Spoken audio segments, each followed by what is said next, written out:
Hello guys, આપણે નીકળી ગયા છે, બનાસ નદી પહોંચી ગયા છે અને જઈને હવે જેડા પહોંચીશું. જેડા કરિયાણાનો સામાન લેવાનો છે, લઈ લીધો. સામાન લઈને ખોખું પેક કરી દીધું. પેક કરીને ચલો આપણે ગાડીમાં હવે મૂકી દઈએ. આ છે આપણી ગાડી, ગાડીમાં પેક કરીને મૂકી દઈએ. એના પછી આપણે લઈ લીધો છે નાસ્તો, કારણ કે એને નાસ્તો મળતો નથી. એના કરતાં પહેલાં શિફ્ટી લઈ લઈએ આપણે. ચલો હવે આપણે પેટ પૂજા થઈ જશે, ગાડીને ટેન્ક ફૂલ કરી નાખીએ. ટેન્ક ફૂલ કર્યા બાદ નીકળશું તો ડાયરેક્ટ રાજસ્થાન જઈને રોકીશું આપણે ચા પીવા માટે. લડો તો આપણે રાજસ્થાન પહોંચી ગયા હતા, બહુ ગરમી હતી, ચા પીવાનો ટાઈમ થઈ ગયો છે. જઈએ હવે, હોટલ મળી ગઈ છે ચા પીવાની.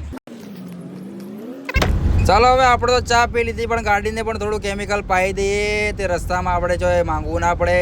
હવે કેમિકલ નાખ્યા બાદ આપણે નીકળશું. તો મળીશું હવે કાલે બીજા બ્લોગમાં. બીજો બ્લોગ જોવા માટે તૈયાર હતો. જય માતાજી.